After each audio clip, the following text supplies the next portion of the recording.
Buenos días, profesor. Este es el video para la sustentación del segundo laboratorio de redes de convergencia.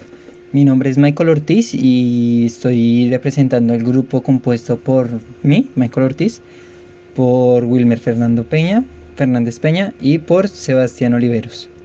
Entonces, en este laboratorio lo que estamos buscando es la implementación de PCM, ¿no? Y la multiplexación de señales. Las señales que vamos a multiplexar son estas tres, son una señal sinusoidal, una señal cuadrada y una señal triangular. Estas señales, así como las vemos aquí, dibujadas en tiempo continuo, vienen dadas por esta función. La señal sinusoidal es esta de aquí, la cuadrada es esta y la triangular es esta. Uniendo estas tres junto con este vector de tiempo que se calcula dependiendo de los segundos que voy a mostrar la señal y va a tomar muestras por cada 1000 puntos del periodo de la señal fundamental a una frecuencia determinada. En este caso la frecuencia es de 4000, de 4 kilohercios. Entonces, si le damos a ver las señales, él me va a graficar las señales. La gráfica la hacemos utilizando la función plot, que es la que me va a ayudar a la hora de, pues, de graficar las señales en un tiempo continuo. Ahora bien, el siguiente paso en la digitalización de las señales es el muestreo de las señales. Ese muestreo lo vamos a tener en cuenta dependiendo de la frecuencia de muestreo. Nosotros tenemos una frecuencia de muestreo de 6 veces la frecuencia original. Esta frecuencia de muestreo pues es muy relativa. Lo recomendable es tenerla justo en la señal, en el límite establecido por Naiswitch, que es 2 veces la frecuencia original. Pero pues para la práctica lo utilizamos en 6. De hecho lo podríamos utilizar en más para tener aún más muestras. Pero pues en este caso lo vamos a tener en 6 y ya vemos qué sucede si tenemos una mayor frecuencia de muestreo. Aquí lo que hacemos es simplemente pasar un vector de tiempo a un vector de muestras en un espacio discreto. ¿Eso cómo lo hacemos? Lo hacemos cogiendo este vector de muestras y dividiéndolo entre la frecuencia de muestreo para así obtener un valor determinado en el tiempo. Y de esta manera ya tenemos una muestra en función de un periodo discreto, de un vector discreto, de un vector de muestras.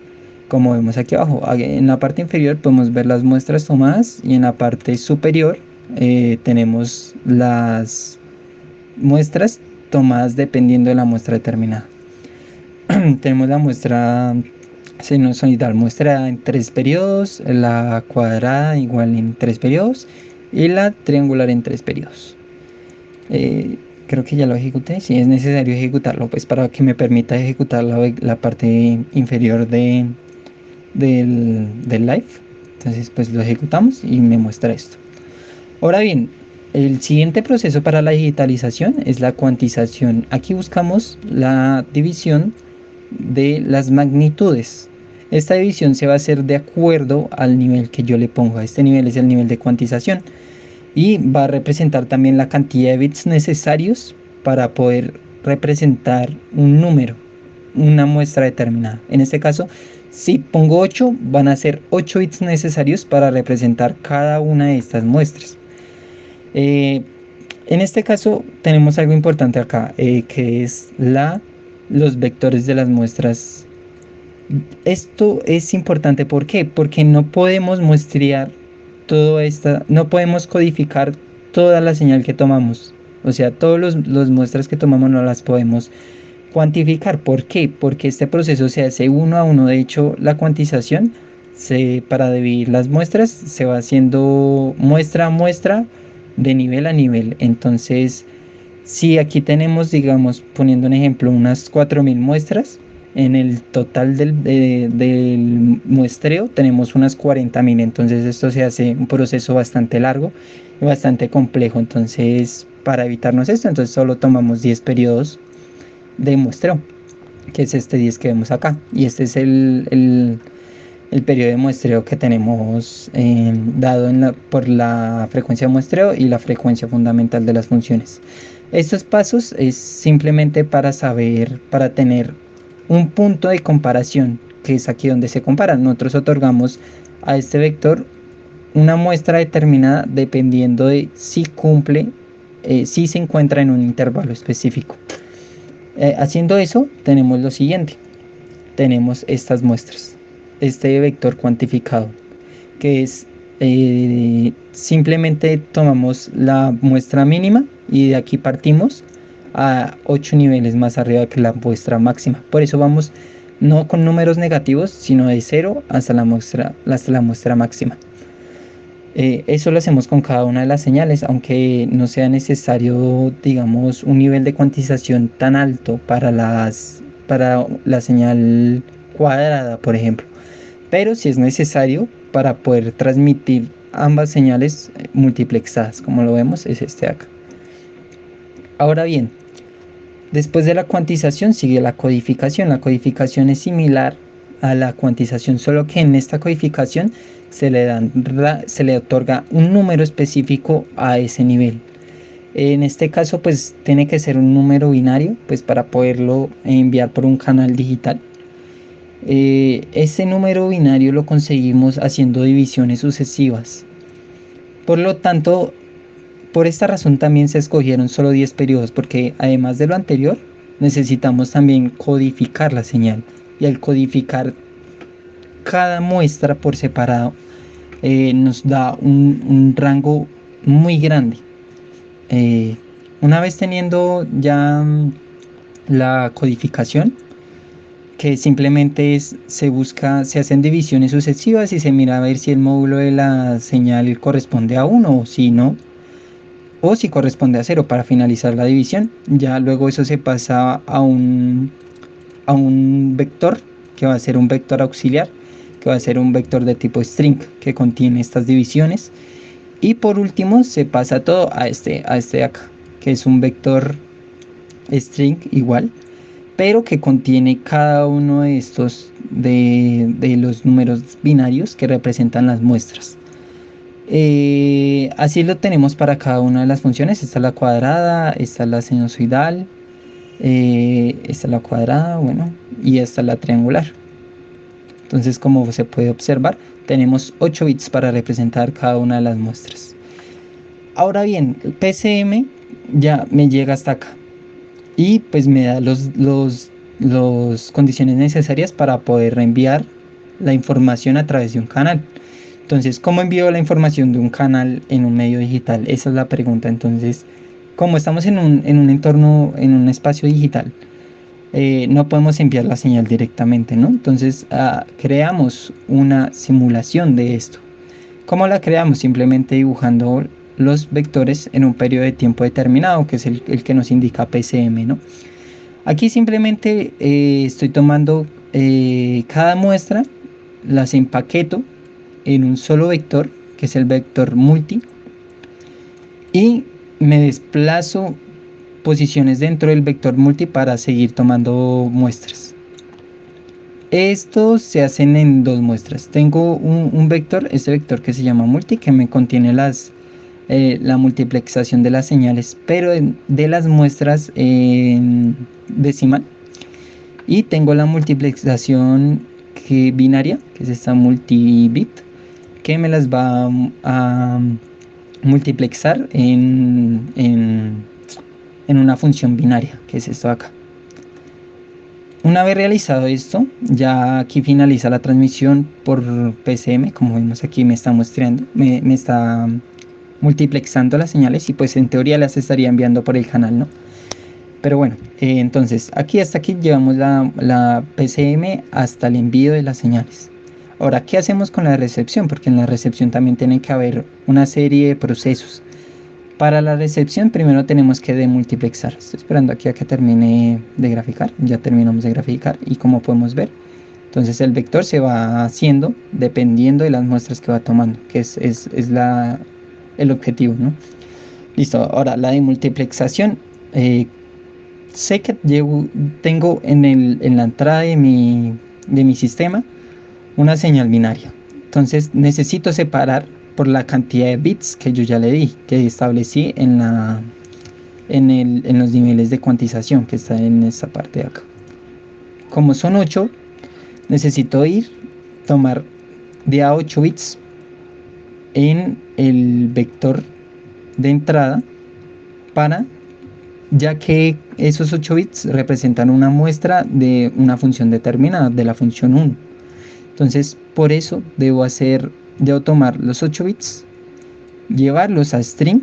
En este caso, string es simplemente para poder procesar las señales más adelante. Y pasar al siguiente arreglo de 8 bits, que es este de acá. Y así voy otorgando voy otorgando valores a las tres señales en todo el vector de muestras de bits.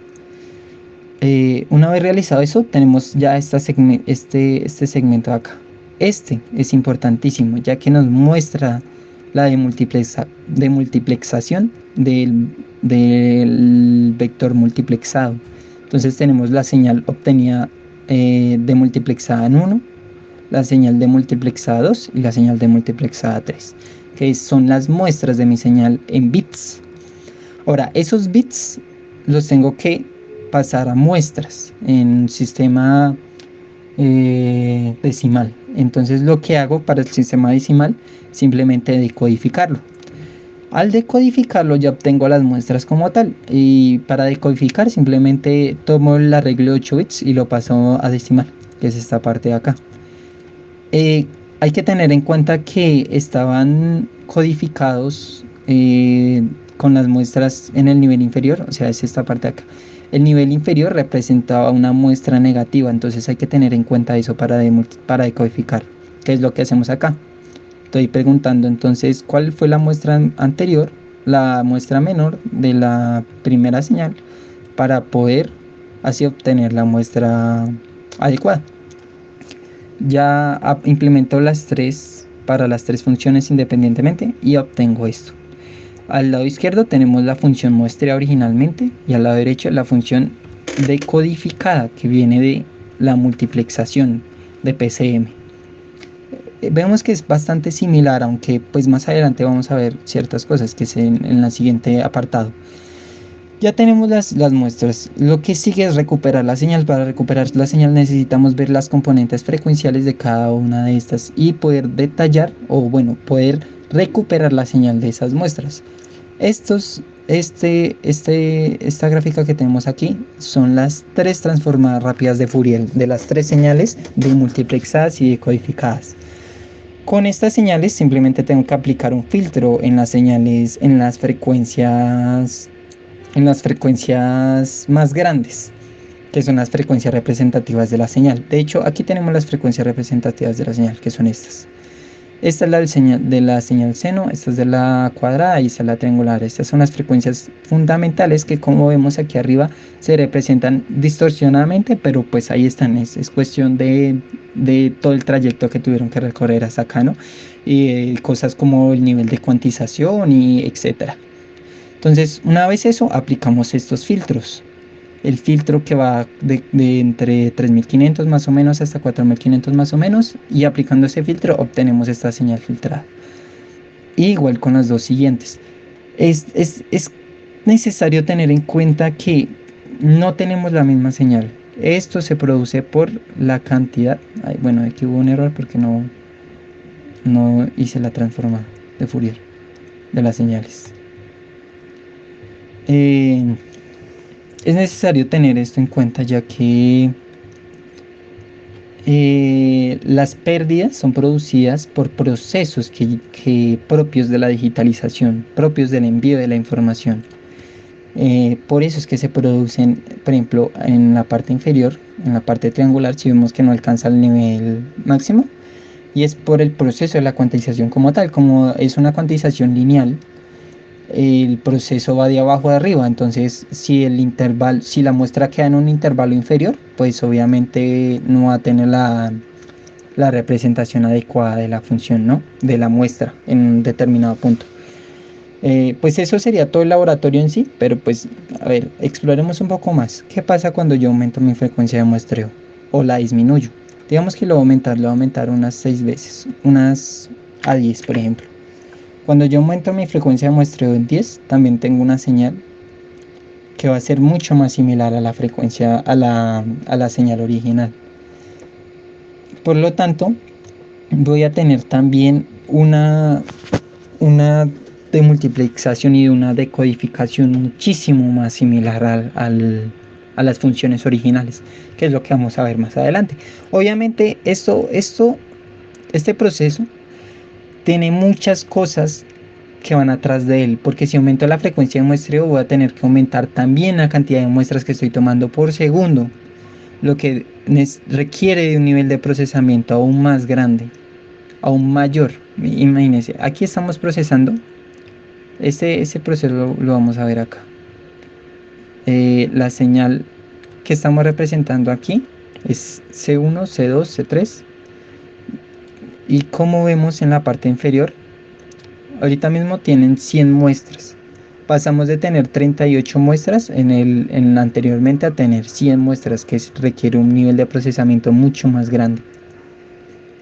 Además que la cuantización y todos esos aspectos también hacen que se pierdan datos y pues que la señal a la final, la señal muestra al final no corresponda exactamente con la señal original, pero es una muy buena aproximación y de hecho es una aproximación adecuada para el envío de voz a un rango que no necesita muchas muestras, ¿no?